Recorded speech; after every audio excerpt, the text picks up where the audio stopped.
Hello guys, welcome back. In this video I'm going to show you how to hide that privacy report in Safari browser. That is quite simple and easy, so let's begin. And first you need to open up your Safari browser and get on that page.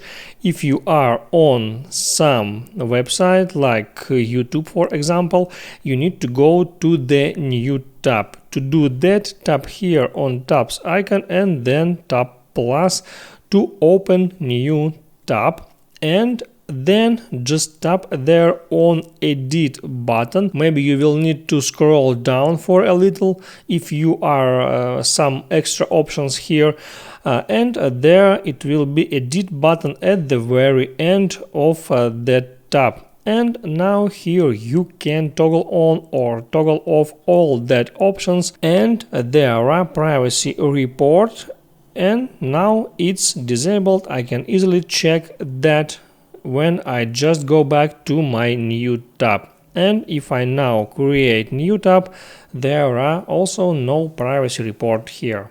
I hope it helps you, so before you go, please like and subscribe.